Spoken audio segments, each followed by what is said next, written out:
Hello అండి, నా పేరు సందీప్. సందీప్ అనాలిసిస్ 27 ఛానల్కి అందరికీ స్వాగతం. ఈరోజు మెయిన్ టాపిక్ వచ్చేసి జగన్మోహన్ రెడ్డి గారు చంద్రబాబు గారి మీద సెన్సేషన్ కామెంట్స్ అనేది చేయడం అనేది జరిగిందండి. దాని గురించి మనం మాట్లాడుకునే ప్రయత్నం అనేది చేద్దాము. నా ఛానల్ సబ్స్క్రైబ్ చేయండి, సబ్స్క్రైబ్ చేసుకొని బెల్ ఐకాన్ యాక్టివేట్ చేసుకోండి. నేను కొత్త వీడియో పెట్టగానే మీకు నోటిఫికేషన్ అనేది వస్తుంది. టాపిక్లోకి వెళ్ళిపోదాము. మెయిన్గా ఏదైతే జగన్మోహన్ రెడ్డి గారు సెన్సేషన్ కామెంట్స్ అనేది చంద్రబాబు గారి మీద చేయడం అనేది జరిగిందండి. ఫస్ట్ ఆరోపణ వచ్చేసి కరెంట్ ఛార్జెస్ మీద చేయడం అనేది జరిగిందండి. అంటే దీంట్లో ఇద్దరి తప్పు ఉందని నేను అంటున్నాను. ఎందుకంటే కరెంటు ఛార్జెస్ అనేది ఇద్దరు ప్రభుత్వాల్లో పెరగడం అనేది జరిగిందండి. ఇంతకుముందు వైసీపీ ప్రభుత్వంలో కూడా పెరగడం అనేది జరిగింది. అలాగే వచ్చేసి ఇప్పుడు కూటమి ప్రభుత్వం వచ్చిన తర్వాత కూడా కరెంట్ ఛార్జెస్ అనేది పెరగడం అనేది జరిగింది. చాలా కరెంట్ ఛార్జెస్ అనేది అప్పుడు కూడా ధర్నాలు అనేది చేశారు, ఇప్పుడు కూడా ధర్నాలు అనేది చేయడం అనేది జరిగింది. మెయిన్గా ఏంటంటే యూనిట్కి అప్పుడు జగన్మోహన్ రెడ్డి గారు వచ్చేసి ₹2 యూనిట్కి అనేది కొనడం అనేది జరిగిందండి. ఇప్పుడు వచ్చేసి ఏదైతే కూటమి ప్రభుత్వం వచ్చేసి ₹4.05 అనేది కొనడం అనేది జరిగింది. ఇప్పుడు అంటే దీనిలో కరప్షన్ అనేది జరగడం వల్లనే కాంట్రాక్ట్ అనేది ఇచ్చారని నేను అనుకుంటున్నా. అంటే ఏదైతే ఇంతకుముందు ₹2 వచ్చే కరెంటు యూనిట్ వచ్చేసి ఇప్పుడు ₹4.50 అనేది వెళ్ళడం అనేది ఏంటంటే దీంట్లో ఏదైనా లాభం ఉంటేనే కదా వేరే ప్రభుత్వం అనేది వేరే వాళ్ళకి ఇచ్చేది. దీంట్లో కరప్షన్ అనేది జరిగే అవకాశం అనేది ఎక్కువగా ఉంటుంది. ఇంకో విషయం ఏంటంటే దీంట్లో చాలా వరకు ఏంటంటే ఆల్రెడీ రాష్ట్రం అప్పుల్లో ఉందని చంద్రబాబు గారు చెప్తారు, అలాగే పవన్ కళ్యాణ్ గారు కూడా చెప్తారు. కానీ దీంట్లో తగ్గించే ప్రయత్నం అనేది చేయలేదండి. యూనిట్కి ₹2.50 అనేది జరగడం అనేది అంటే అదనంగా ఇంకొక 1000 కోట్లు 2000 కోట్లు అనేది జరిగే అవకాశం ఉంటుంది కదా. జనరల్ గా చీఫ్ గా వేసుకుని ఒక 500 కోట్లు అనేది జరిగే అవకాశం అనేది ఉంటుంది కదా. ఇవన్నీ తెలిసినా గానీ ఇంత పెద్ద కరప్షన్ ని కూటమి ప్రభుత్వం అనేది స్వీకరించడం కరెక్ట్ కాదు కదా. ఇంకో విషయం ఏంటంటే మెయిన్ గా అప్పుల గురించి మాట్లాడారు జగన్మోహన్ రెడ్డి గారు. అప్పుల్లో చాలా వరకు ఏంటంటే 1,75,000 కోట్ల రూపాయలు ఇప్పుడు అప్పు తీసుకోవడం అనేది జరిగిందండి. ఇంతకుముందు వైసీపీ హయాంలో వచ్చేసి 3,53,000 కోట్ల రూపాయలను తీసుకోవడం అనేది జరిగింది. ఒక సంవత్సరంలోనే ఇప్పుడు వచ్చేసి 52% అనేది అప్పులు తీసుకోవడం అనేది జరిగిందండి. ఇంతకుముందు పవన్ కళ్యాణ్ గారు చంద్రబాబు గారు ఇద్దరు మాట్లాడేవాళ్ళు. ఏం మాట్లాడేవాళ్ళు అంటే రాష్ట్రం అనేది శ్రీలంక అయిపోయింది అనేది మాట్లాడడం అనేది జరిగింది. కానీ ఇప్పుడు ఫస్ట్ ఇయరే 52% అప్పులు తీసుకోవడం అనేది అసలు ఏంది ఇది అంటే ఇంత పెద్ద అప్పు ఎవరు చేయలేదు, అంత అప్పు చేసినారు. మళ్ళీ ఇప్పుడు ఏమనాలి వీళ్ళని. ఇంకో విషయం ఏంటంటే అప్పుల గురించి ప్రసారం మాట్లాడేది ఏంటంటే వీళ్ళు చేసే అప్పుల కన్నా వైసీపీ పార్టీ చేయడం తక్కువనే అప్పులు చేసింది వాళ్ళ ప్రభుత్వం. కానీ ఇప్పుడు దీన్ని అప్పులు చేశారు, ఇది చేశారు, అది చేశారు అనేది విమర్శలు చేయడానికి అయితే చేస్తారు ఇద్దరు, పవన్ కళ్యాణ్ గారు మరియు చంద్రబాబు గారు. కానీ ఏంటంటే మనం ఏం చేస్తున్నాం అనే దాని మీద కూడా ఉంటుందండి. ఇది ఫస్ట్ టైం కాదు చంద్రబాబు గారు చేయడం అనేది. ఇంతకుముందు 1996 నుంచి కూడా ఎప్పుడు చూసినా తన అధికారంలో ఉన్నప్పుడు అన్నిటిని అమ్మడమే జరిగింది తప్ప ఏది కూడా డెవలప్ చేసేంత లేదండి.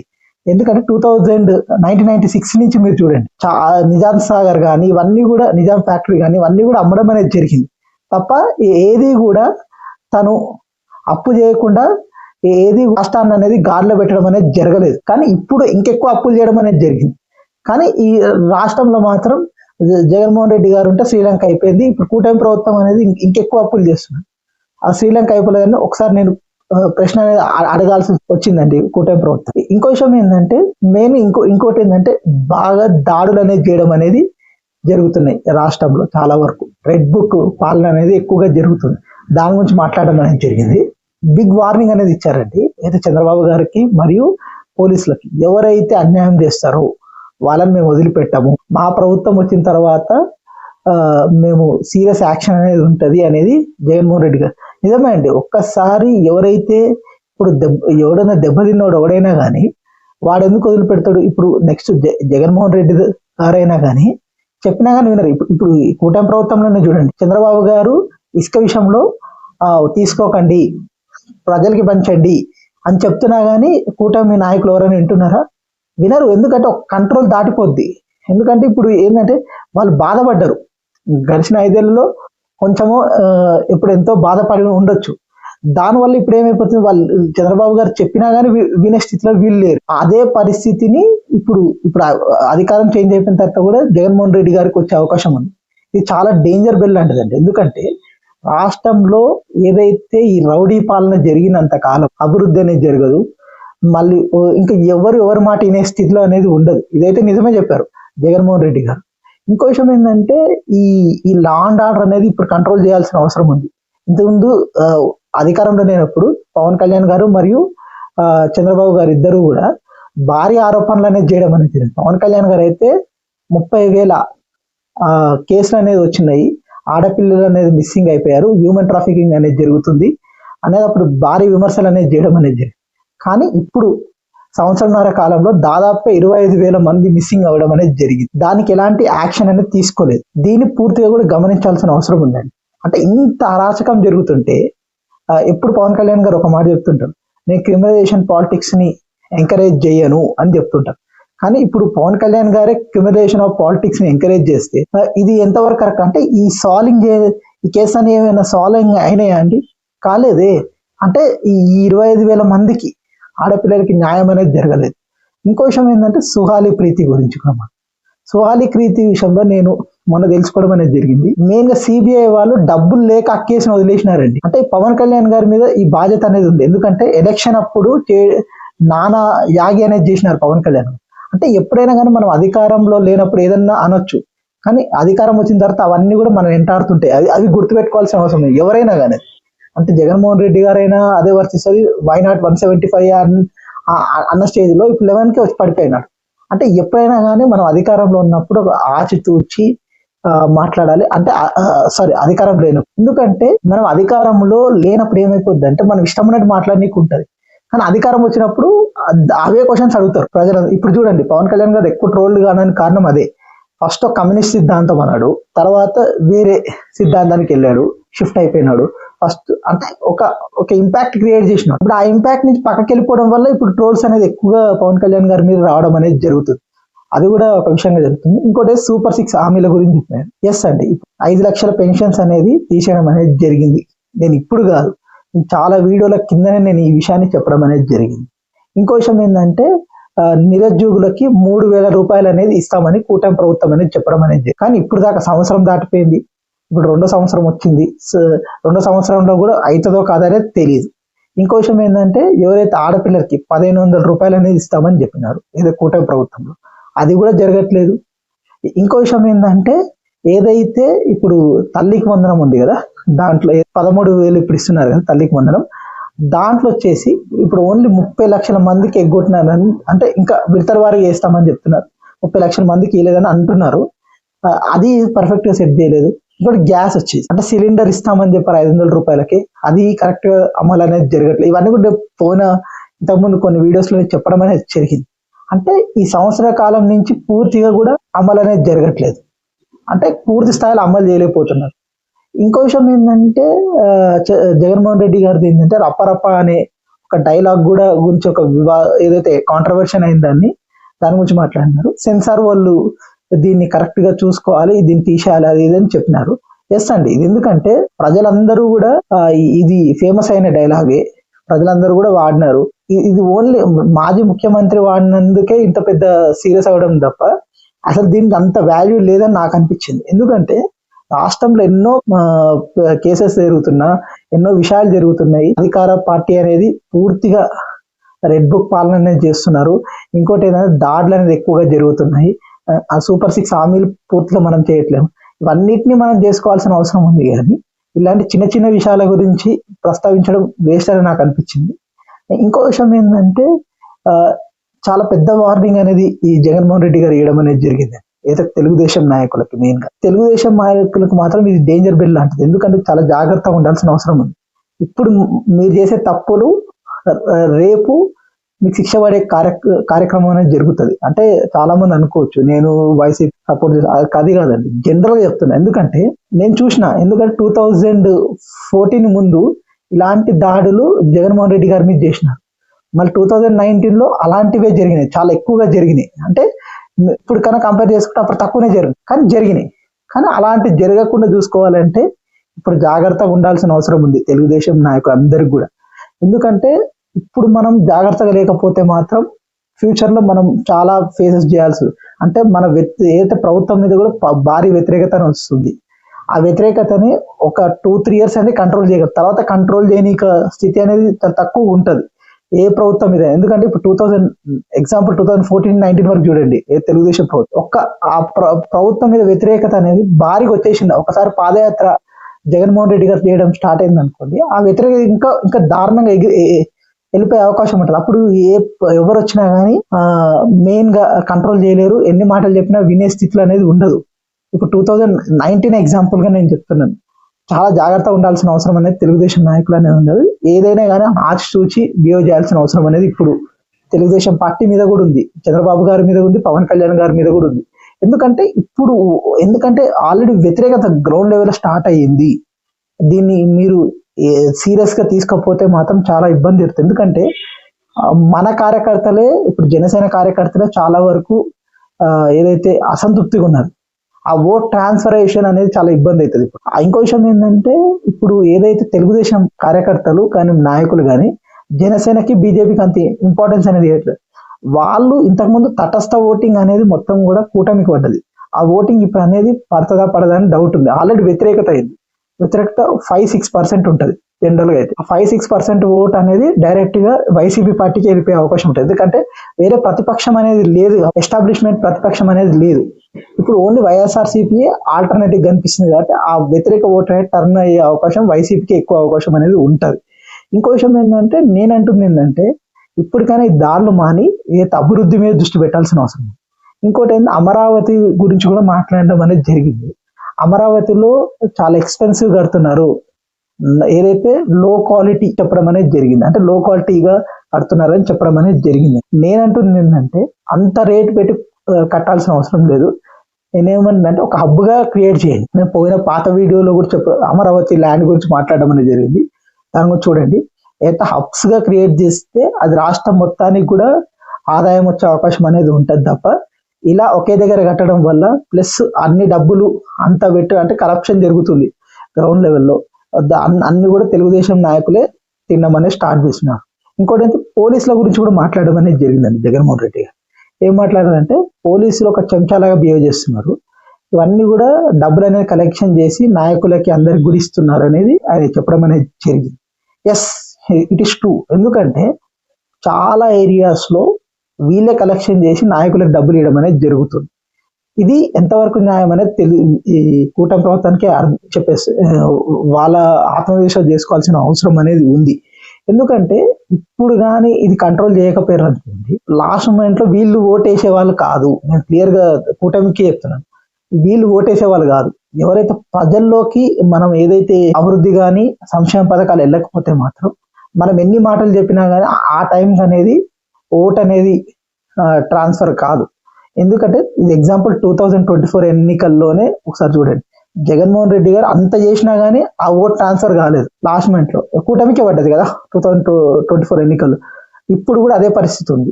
ఇంకో విషయం ఏంటంటే, ఇది చాలా డేంజర్ బెల్ లాంటిది కూటమి ప్రభుత్వం. నేను ఫస్ట్ నుంచి కూడా డేంజర్ బెల్ అని, ఎందుకంటే వ్యతిరేకత అనేది ఎక్కువగా పెరిగిపోతున్న స్థితికి దాన్ని కంట్రోల్ చేయని ఉండదు. ఎందుకంటే మనకేం కాదు అనేది మనం అనుకోవచ్చు, కానీ ఒక్కసారి అది చాలా పెద్ద నెంబర్కి గెలుపుకి వైసీపీకి అవకాశం ఉండేది. ఇప్పుడు కూటమికే చూడండి, 2024 ఎన్నికల్లో పెద్ద నెంబర్ రావడానికి కారణం ఏంది? అసలు ఏదైతే అలయన్సెస్, పవన్ కళ్యాణ్ ఉండడం, గ్యారంటీ ఇవ్వడం. ఇంకో విషయం ఏంటంటే, దీనిలో చాలా రీజన్స్ ఉన్నాయి. మెయిన్ గా పవన్ కళ్యాణ్ ఫేవర్ అనేది ఎక్కువగా పనిచేయడం అనేది జరిగింది, వేవ్ లాగా కన్వర్ట్ అవ్వడానికి అదొక ఫేవర్ గా పనిచేయడం అనేది జరిగింది. అంత వేవ్ అనేది లేదు. ఏదైతే జగన్మోహన్ రెడ్డి గారి మీద సానుభూతి అనేది గ్రౌండ్ లెవెల్లో పెరుగుతుంది, దాన్ని పూర్తిగా కూడా కన్సాలిడేట్ చేయబోతున్నాడు జగన్మోహన్ రెడ్డి గారు. పాదయాత్ర అనుకోండి, ఇప్పుడు ఎలాగో ఏదైతే రీకాల్ అనేది ఒక కార్యక్రమం చేయడం వల్ల అది గ్రౌండ్ లెవెల్కి వెళ్ళడం వల్ల ఏమైపోద్దంటే, ప్రజల్లో ఏమైపోద్దంటే నాకు ఏం రావట్లేదు, జగన్మోహన్ రెడ్డి గారు ఉంటే నాకు ఏదో ఒకటి వస్తాయని ఒక మైండ్ సెట్ ని క్రియేట్ చేయడానికి జగన్మోహన్ రెడ్డి గారు క్లియర్ గా చేయడం అనేది ఒక స్ట్రాటజిక్ మూవ్. ఇది దీన్ని పూర్తిగా అర్థం చేసుకోవాల్సిన అవసరం ఉంది. ఏదైతే కూటమి నాయకులు ఏదైతే చంద్రబాబు గారు చెప్తున్నారు గ్రౌండ్ లెవెల్కి వెళ్ళండి అది ఇదని, కానీ ప్రజలలో కూడా వెళ్ళినా కానీ అంత యూజ్ ఉండదండి. ఎందుకంటే మనం ఏమైనా చేసి వెళ్తే మనకి యూజ్ ఉంటుంది. మనం సగం సగం ఇచ్చేసి మన ప్రజల్లోకి వెళ్ళి ఏదో ఒకటి చెప్పినంత మాత్రం దానివల్ల యూజ్ ఉండదు. మనం ఎంత చెప్పినా ప్రజలు ఇప్పుడు ఏం అనకపోవచ్చు, కానీ ఓటు అప్పుడు మాత్రం అది పెద్ద కౌంట్ అవుతుంది. ఎందుకంటే ఆంధ్రప్రదేశ్లో మెయిన్గా ఇవ్వకపోతే మాత్రం సీరియస్గా ఆ ఓటు అవతల పక్క వేసే స్థితిలోనే ఉంటుంది. ఎందుకంటే నేను ఇంత క్లియర్గా ఎందుకు చెప్తున్నాను అంటే 2 ఎలక్షన్స్, 2019 ఎలక్షన్, 2024 ఎలక్షన్, 2 ఎలక్షన్లో అప్పుడు జగన్మోహన్ రెడ్డి వీళ్ళు చేయలేదని జగన్మోహన్ రెడ్డి గారికి వేసేసారు. అలాగే వచ్చేసి 2024 ఎలక్షన్లో వీళ్ళ హామీలు ఎక్కువ ఇచ్చారని వీళ్ళకే వేశారు ఓటు. అన్ని చేసిన జగన్మోహన్ రెడ్డి గారికి ఓటేలు. అంటే ఇది పూర్తి కూడా డిఫరెన్స్ అనేది ఉంది. దీన్ని పూర్తిగా అర్థం చేసుకోవాలి ఏదైతే తెలుగుదేశం నాయకులు వీళ్ళందరూ కూడా. ఇంకొక విషయం ఏంటంటే మన అభివృద్ధిలో కూడా పూర్తిగా మనం చేయాల్సిన అవసరం ఉంది. కనీసం అమరావతిని పూర్తిగా డెవలప్ చేయాల్సిన అవసరం కూడా ఉంది. మనం ఇంకా ఏదైతే మీడియాతో రాయడం వల్ల ఎలాంటి యూజ్ ఉండదు. దాన్ని అంటే ప్రజలకు అర్థమైపోయింది. ఎందుకంటే ఈ అభివృద్ధి అనేది కనిపిస్తలేదు కదా. అభివృద్ధి అనేది కనిపిస్తే మనం ఏదని చెప్పచ్చు. ఇప్పుడు ఇంత అప్పులు చేస్తున్నారు, కరప్షన్ అనేది పూర్తి స్థాయిలో దాంట్లో పూర్తిగా కరప్షనే జరిగింది. ఇక్కడ కూడా అభివృద్ధి అంటే సంక్షేమ పథకాలు పూర్తిగా లేదు కాబట్టి మనము ఏదైతే కరప్షనే జరిగిందని మనం అనుకోవాలి. ఇంకో విషయం ఏంటంటే చాలా వరకు కూటమి ప్రభుత్వం మీద వ్యతిరేకత కారణం ఏంటంటే హామీలు జగన్మోహన్ రెడ్డి గారు ఇంతకుముందు ఎక్కువ ఇచ్చేసినారు. ఆ ఇచ్చేసిన దాన్ని ఇప్పుడు వీళ్ళు దానికన్నా ఎక్కువ ఇస్తామని చెప్పారు. ఎక్కిస్తామన్న దాన్ని అది బ్యాలెన్స్ కాకపోవడం వల్ల ఈ ప్రాబ్లం అనేది మెయిన్గా వస్తుందండి. అది మెయిన్గా ఇప్పుడు కూటమి ప్రభుత్వం మీద వ్యతిరేకత. ఇంకొక విషయం ఏంటంటే ఇంతకుముందు ప్రజల్లో డబ్బులు అనేది జగన్మోహన్ రెడ్డి గారు అలవాటు చేయడం అనేది జరిగింది. అది ఇప్పుడు రావట్లేదు అనేది మెయిన్గా ప్రజల్లో ఇంకొక కూటమి ప్రభుత్వం మీద వ్యతిరేకతకి కారణం అనేది ఇది అండి. చాలా విషయాలు కూటమికి చాలా వ్యతిరేకతగా టర్న్ అయిపోతున్నాయి. ఇంకోటి ఏంటంటే జనసేన వాళ్ళ మీద కూడా మనం కేర్ తీసుకోవాల్సిన అవసరం ఉంది. ఎందుకంటే అలయన్సెస్ 15 years ఉండబోతుంది. ఆ 15 years ని మనం కన్సాలిడేటింగ్ ఓటు పడాలి అంటే ఎక్కువ తెలుగుదేశం పార్టీ ఎక్కువ శాతం కంటెస్ట్ చేస్తుంది గ్రౌండ్ లెవెల్లో. అది ట్రాన్స్ఫర్ ఓటింగ్ అనేది జరగాలి అంటే ఇప్పుడు తెలుగుదేశం పార్టీ జనసేనకి మరియు బీజేపీకి ఇద్దరు కూడా త్యాగాలకు సిద్ధంగా అయితే ఇవ్వాల్సిన అవసరం ఉంది. అంటే తెలుగుదేశం పార్టీ త్యాగం చేయాల్సిన అవసరం అనేది ఇప్పుడు ఉంది. ఇది అంటే ఇది ఒక రిక్వెస్ట్ అని కాదు నేను చెప్తున్నా, ఎందుకంటే ఇది కూటమి బెనిఫిట్ కోసం చెప్తున్నా. ఇది చేయకపోతే మాత్రం ఇది ప్రమాదకరమైన స్థితిలో. ఎందుకంటే తెలుగుదేశం కార్యకర్తలకి ఇది డేంజర్. అంటే ఓటమి వచ్చిందంటే నేను పోయిన వీడియోస్ లో కూడా ఇదే చెప్తున్నాను. ఓటమి వస్తే సీరియస్ ఉండబోతుంది. ఇప్పుడు తెలుగుదేశం పార్టీకి డేంజర్ జరగబోతుంది. అంటే ఒక భూస్థాపితం జరగబోతుంది. అంటే ఓటమి వచ్చిందంటే తెలుగుదేశం పార్టీ నెక్స్ట్ ఎలక్షన్ అంత సీరియస్ గా జగన్మోహన్ రెడ్డి గారు చేయబోతారు. అంటే ఈ రోజు పెద్ద వార్నింగ్ కూడా ఇచ్చారు దాని గురించి కూడా. ఇంకోటి ఏంటంటే జగన్మోహన్ రెడ్డి గారు మెయిన్ గా ఇంకొక విషయాన్ని కూడా చెప్పడం అనేది జరిగిందంటే ఏదైతే సచివాలయం ఉద్యోగులను 3 లక్షల ఏదైతే ఉద్యోగాలు అనేవి అది ఇప్పుడు తీసేసినారు కూటమి ప్రభుత్వం వచ్చిన తర్వాత. వాలంటీర్ వ్యవస్థని తీసేసినారు. అలాగే కొన్ని సచివాలయ వ్యవస్థని నాడు నేడు కార్యక్రమాన్ని కూడా కొన్ని తీసేసినారు. కానీ దీంట్లో నేనేమైనా కూటమి ప్రభుత్వానికే నష్టం జరగబోతుంది దీంట్లో. ఎందుకంటే మనం 10,000 ఇస్తామని చెప్పాము, కానీ 10,000 అనేది రావట్లేదు. ఏదైతే వాలంటీర్ని వాడుకొని వదిలేయడం అనేది నిజంగా జరిగింది. పవన్ కళ్యాణ్ గారు నేను ఇస్తా అని చెప్పి లాస్ట్ లో తీసేసినామని ఆయన చేయడం తప్పు చేసినాడు. దానంటే ఈ ఫస్ట్ వీళ్ళిద్దరికి ఉంది విషయాలని ఇద్దరు కలిపి తీసేసినారు అనుకోండి. ఇది కూడా 3 లక్షల ఓట్లు పోయినట్టే కదా. ఇప్పుడు ఎగ్జాంపుల్ గా ఎంత దానిలో 1 లక్ష మంది తీసేసినా 2 లక్షల ఓట్లు పోయినట్టే కదా. ఇది పూర్తిగా కూటమి వాళ్ళు అర్థం చేసుకోవాల్సిన. పిఆర్సీ గురించి కూడా మాట్లాడడం అనేది జరిగింది. జగన్మోహన్ రెడ్డి గారు ఫస్ట్ ఎంతో కొంత ఇద్దామని ట్రై చేసినారు. అది కాదు మేము పిఆర్సీ ఇస్తామని ఇప్పుడు 4 DL అనేది పెండింగ్ అనేది జరిగినాయి. అవి కూడా ఏదైతే ఉద్యోగుల్లో వ్యతిరేకతకి కారణమైంది. నేను ఎక్కువిస్తానని చెప్పాడు, అది కూడా జరగట్లేదు. ఇవన్నీ కూడా ఏదైతే కూటమికి డేంజర్ బెల్ లాంటిదండి. చాలా వరకు కూటమి నాయకులు అందరూ కూడా మనం ఇప్పటి నుంచి కరెక్ట్ పని చేయాల్సిన అవసరం ఉంది. పని మాత్రం కరెక్ట్ జరగపోయింది అనుకోండి చాలా పెద్ద దెబ్బ తగలబోతుంది కూటమికి. అంటే ఇప్పుడు మనం ఏదైతే వైసీపీ పార్టీ 11 seats అంటున్నామో మనకి సింగిల్ డిజిట్స్ అంటే 5-6 seats వచ్చే ఆ స్టేజ్ ఉండబోతుంది. అంత వ్యతిరేకత ఫామ్ అవుతుంది. అంటే ఇప్పుడు ఫామ్ అయింది, కొంచెం ఒక 10-20% ఫామ్ అయిన దాన్ని పూర్తి స్థాయిలో ఒక లెవెల్లోకి ఇప్పుడు పాదయాత్ర జగన్మోహన్ రెడ్డి గారు స్టార్ట్ చేయడం జరిగింది అనుకోండి, అది ఎక్కువగా కూటమి ప్రభుత్వం నష్టం జరుగుతుంది. ఎందుకంటే ఆ పాదయాత్ర వల్ల మొత్తం కూడా ఏకమవుతుంది పార్టీ మొత్తం. అది జరిగేక ముందే మనం అన్ని సంక్షేమ పథకాలు అనేది యుద్ధ ప్రాతిపదికన ఇవ్వాల్సిన అవసరం అనేది కూటమి మీద ఉంది. అప్పులు ఉన్నాయి, నేను చేయలేకపోతున్నాను, నాకు అప్పులు, ఇప్పుడు ఈ అప్పులు ఇంతకుముందు జగన్మోహన్ రెడ్డి గారు నన్ను రాష్ట్రం అనేది నాశనం చేసిపోయినాడు, ఇవన్నీ మాటలు చెప్పడం వల్ల యూజ్ ఉండదు ప్రజలు. అంటే ఇవన్నీ మాటలు వినేసినారు, ఇక అయిపోయింది. అంటే కొత్త విషయాన్ని మనం ఏం చేయాలి, మన వర్క్ ద్వారానే చూపించాలి. అంటే మనం అభివృద్ధి చేస్తామా, జాబ్స్ కల్పిస్తామా, లేకపోతే ఏదైతే సంక్షేమం చేస్తాం, అంటే ఇప్పుడు ఏదో వార్తలు చేయడం కాదు, నిజమైన సంక్షేమం చేస్తామా అనేది చూపిస్తేనే మనం గెలిచే అవకాశం ఉంటుంది తప్ప ఉట్టిట్టి విషయాలు ఏదో గోబల్స్ ప్రపగాండా చేయడం వల్ల ఎలాంటి యూజ్ ఉండదు కూటమి ప్రభుత్వానికి. ఎందుకంటే కూటమి మీద వ్యతిరేకత స్టార్ట్ అయింది ఆల్రెడీ, దాన్ని కన్సాలిడేటింగ్ కాకుండా చూసుకోవాల్సిన బాధ్యత ఇప్పుడు చంద్రబాబు గారి మీద ఉంది, అలాగే పవన్ కళ్యాణ్ గారి మీద. అంటే కొన్ని వ్యాఖ్యలు చేయకపోవడం బెటర్ అండి, ఈ అప్పుల గురించి దీని గురించి మాట్లాడకపోవడం బెటర్. ఎందుకంటే ఆల్రెడీ ప్రజల్లో ఒకటి తెలిసిపోయింది, ఇప్పుడు అప్పులు అనేది కూటమి ప్రభుత్వం కూడా ఎక్కువ చేస్తుంది అనేది తెలిసిపోయింది. ఇప్పుడు అది మాట్లాడడం వల్ల అది మైనస్ జరగడం తప్ప ప్లస్ అంటే ఏం జరగదు కూటమి ప్రభుత్వం. ఇంకో విషయం ఏంటంటే గాల్లో పెడుతున్నాం, ఇలాంటి మాటలు అనేది చాలా ఆక్వర్డ్ గా అనిపిస్తుంది ప్రజల్లో కూడా. ఎందుకంటే గాల్లో పెట్టింది ఏ ప్రభుత్వం అయినా కొంచెం చేస్తుంది, ఇంకో ప్రభుత్వం ఇంకొంచెం చేస్తుంది, అంతేగాని దానికి వీళ్ళకి సంబంధం ఏమిటని చెప్పండి. విధ్వంసాలు ఓడి చేస్తారు, విధ్వంసం అని చెప్పండి. అన్ని కూడా ఒక హైపోథెటికల్ సిచ్యువేషన్ ఇది క్రియేట్ చేయడం తప్ప పెద్ద యూజ్ ఉండదు. అంటే ఒక ఊహించి చెప్పడం తప్ప ఇది పెద్ద యూజ్ ఉండదు.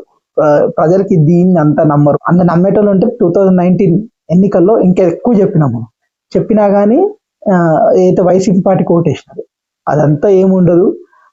అప్పుడే అంత చేయలేకపోయినారు, ఇప్పుడు ఇంకేం చేస్తారు, అట్లా ఏముండదు. ఇంకా ఇది పవన్ కళ్యాణ్ గారికి కూడా టెస్ట్ జోనే, చంద్రబాబు గారికి మరీ టెస్ట్. ఎందుకంటే పవన్ కళ్యాణ్ గారు ఓడిపోయినంత మాత్రాన పవన్ కళ్యాణ్ గారికి ఏం జరగదు, చంద్రబాబు గారికి ఎక్కువ. ఎందుకంటే ఎక్కువ గ్రౌండ్ లెవెల్లో దాడులు చేస్తుంది వీళ్ళ పార్టీ వాళ్ళు. అది డేంజర్ బెల్ అంటే చూసుకోవాల్సిన అవసరం ఉంది.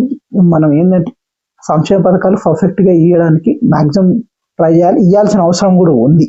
ఎందుకంటే ప్రజలు అది ఇవ్వకపోతే మాత్రం ఓటమి ఖాయంగా కనిపిస్తుంది. ఎందుకంటే మనం ఇప్పుడు దాదాపు 1 year కంప్లీట్ అయింది, దాదాపు 2 ఏళ్ళకి వచ్చేస్తున్నాము. ఇప్పుడు చేయాల్సిన అవసరం ఉంది.